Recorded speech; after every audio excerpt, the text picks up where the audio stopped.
ప్రభునందు మాకు అత్యంత ప్రియులైన దేవుని ప్రజలందరికీ యేసుక్రీస్తు వారి శ్రేష్టమైన పూజనీయమైన ఘనమైన నామం పేరిట శుభాలు ప్రకటిస్తున్నారు. బాగున్నారు? మీరంతా క్షేమంగా ఉన్నారు కదా? యెహోవా తమకు దేవుడు గాగల జనులు ధన్యులు అని లేఖనం స్పష్టీకరిస్తుంది. దేవుణ్ణి కలిగి ఉండడమే గొప్ప ధన్యత, ఆయనే మన స్వాస్యం. ఈ లోకంలో కొన్నిసార్లు మనం లోక సంబంధమైన విషయాల్లో వెనుకబడి ఉన్నామని, లేదా లోక సంబంధమైన విషయాలు ఏవో మనకు దొరకలేదని అతి తీవ్రంగా చింతపడుతూ ఉంటాం. కానీ ఆధ్యాత్మికంగా దేవుడు మనల్ని ఎంతగా దీవించాడో, ఆశీర్వించాడో వాటిని మర్చిపోతూ ఉంటాం.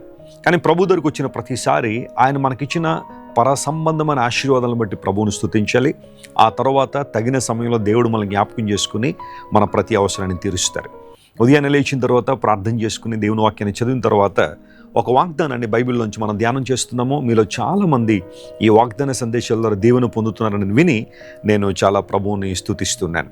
ఈరోజు వాగ్దానంగా పరిశుద్ధ గ్రంథం తెరిచి యెషయా గ్రంథం 43వ అధ్యాయం 2వ వచనం చదువుకుందాం. The book of Isaiah chapter 43 and verse 2. నీవు జలముల్లో బడి దాటున్నప్పుడు నేను నీకు తోడయుందును, నదులలో బడి వెళ్ళినప్పుడు అవి నీ మీద పొర్లిపారవు. నీవు అగ్ని మధ్యను నడుచున్నప్పుడు కాలిపోవు, జ్వాలలు నిన్ను కాల్చవు. దేవుడిచ్చిన వాగ్దానాన్ని బట్టి మనం ప్రభువుని స్తుతింపబద్దులమై ఉన్నాం. Water, reverse, fire and flame, 4 విషయాలు ఇక్కడ రాయబడ్డాయి. ఇవన్నీ కూడా కొన్ని సందర్భాల్లో మన జీవితంలో మనం ఎదుర్కొంటున్న శ్రమలకు సాదృశ్యంగా కనబడుతున్నాయి. జలములు, నదులు, ఆ తర్వాత అగ్ని మరియు జ్వాలలు విశ్వాస జీవితంలో, భక్తి జీవితంలో మనం ఎదుర్కొనే శ్రమలు, ఇబ్బందులకు సూచనగా ఉన్నాయి. కొన్నిసార్లు ప్రభువులో మనం ఎంత బలంగా ఉన్నప్పటికీ, ఎంత దృఢంగా ప్రభువులు ఎదుగుతున్నప్పటికీ ఏదో ఒక శ్రమ, ఏదో ఒక ఇబ్బంది మనల్ని కృంగదీయడానికి ప్రయత్నం చేస్తూ ఉంటుంది. గాఢాంధకారపు లోయలో నేను సంచరించిన అని భక్తుడు 23వ కీర్తనలో రాశాడు. ఆ పై వచనాలు మనం చదివితే పచ్చిక బయళ్ళలో ఉన్నానన్నాడు. ఆ తర్వాత శాంతికరమైన జలముల యొద్దకు దేవుడు నన్ను నడిపించాడు అన్నాడు. దేవుడు నా ప్రాణమునకు సేద తీర్చుచున్నాడు అన్నాడు. ఇలా అనేకమైన విషయాలు మాట్లాడి సడన్గా గాఢాంధకారపు లోయ అనే అనుభవంలోనికి దైవజనుడు వెళ్ళాడు. గమనించండి, కొన్ని సందర్భాల్లో ఆధ్యాత్మికంగా ఏ స్థాయిలో ఉన్నప్పటికీ, ఎలాంటి పటిష్టమైన పరిస్థితులు ఉన్నప్పటికీ శ్రమలు, ఇబ్బందులు లేదా ఇబ్బంది కొలిమిలో ఉండే పరిస్థితులు జీవితంలోకి రావచ్చు. అటువంటి సమయాల్లో మనం ఏం చేయాలి? అలాంటి సమయాల్లో మనం ఎటు పరిగెత్తాలి? సాధారణంగా అలాంటి పరిస్థితులు వచ్చినప్పుడు వెంటనే మనుషులు ఎవరు మనకి సహాయం చేస్తారని పరిగెడతాం. లోకసమైన వ్యక్తులు ఎవరైనా మన కోసం అండగా నిలబడతారేమోనని ప్రాధేయపడతాం, లేదా వారి వైపు చూస్తాం. కానీ బైబిల్ సెలవిస్తూ ఉంది, అటువంటి పరిస్థితుల్లో మనం దేవుని వాగ్దానాన్ని జ్ఞాపకం చేసుకోగలమా? ప్రభు మాట్లాడుతున్నాడు, నువ్వు జలముల్లోంచి వెళ్ళినప్పుడు నేను నీకు తోడై ఉంటాను, నదుల్లోంచి పడి వెళ్ళినప్పుడు అవి నీ మీద పొర్లి పారవు అన్నాడు. ప్రభువా, ఈ వాగ్దానాన్ని మేము ఎలా నమ్మాలి? నమ్మడానికి ఏమైనా ఆధారం ఉందా, ఆస్కారం ఉందా అంటే పాత నిబంధనలోని 2 లేఖన భాగాలు ప్రభు మనకి జ్ఞాపకం చేస్తారు. నిర్గమాకాండం 14వ అధ్యాయాన్ని మనం చదివినప్పుడు, యెహోషువ గ్రంథం 3వ అధ్యాయం చదివినప్పుడు దేవుడు నీటి ద్వారా లేదా నీటిలో నుండి నీటికి సంబంధించిన అద్భుతాలు చేసి తన ప్రజలను విడిపించారు. నిర్గమాకాండం 14వ అధ్యాయంలో ఇశ్రాయేలు ప్రజలు ఎర్ర సముద్రాన్ని దాటిన అనుభవాలు అక్కడ మనం చూస్తాం. అద్భుతమైన చరిత్ర. దేవుడు ఎన్నో అద్భుతాలు చేసి ఇశ్రాయేలు ప్రజలందరూ కూడా ఎర్ర సముద్రాన్ని దాటగలిగే కృపనిచ్చాడు. ఆ తర్వాత యెహోషువ గ్రంథం 3వ అధ్యాయం దగ్గరికి వస్తే దాదాపుగా ఇంక కనాను దేశంలోకి అడుగుపెట్టడానికి ముందు యొర్దాను నది అడ్డొచ్చినప్పుడు దేవుడు యొర్దాను నది నీళ్లను ఏకరాశిగా నిలవబెట్టారు. దేవుని వాగ్దానాలు మనం నమ్మినప్పుడు ఖచ్చితంగా మన జీవితాల్లో కూడా ఆశీర్వాదాలు చూస్తాం. ఇశ్రాయేలు ప్రజల జీవితాల్లో ఎర్ర సముద్రము, యొర్దాను నది కళ్ళ ముందు లిటరల్గా కనబడింది. కానీ మన జీవితాల్లో కంటికి కనబడని ఎర్ర సముద్రాలు, కంటికి కనబడని యొర్దాను నదులు కొన్నిసార్లు మన జీవితంలోకి రావచ్చు. వాటిని ఎలా దాటగలం అంటే విశ్వాసం ద్వారా, దేవుని మాటకు లోబడ్డం ద్వారా.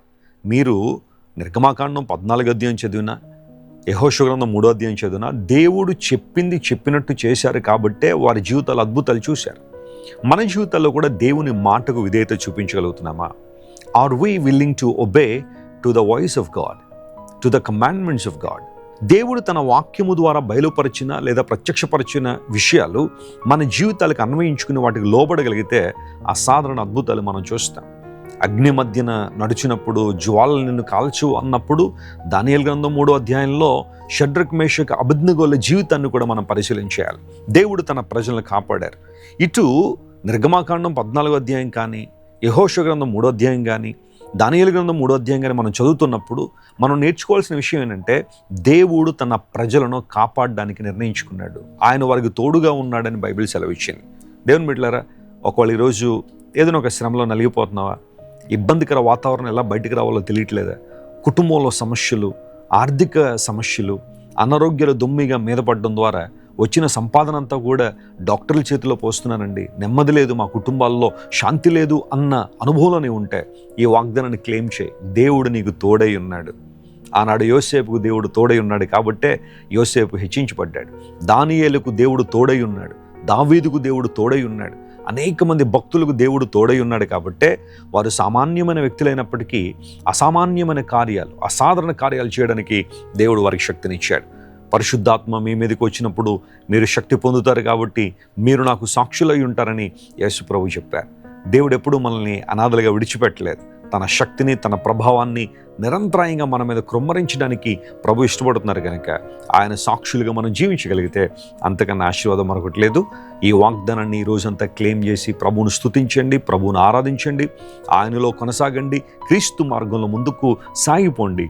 దేవుడు మిమ్మల్ని అందరినీ దీవించి ఆశీర్వదించును గాక. ప్రార్థన చేసుకుందాం. ప్రేమగల తండ్రి, నీకు వందనాలు.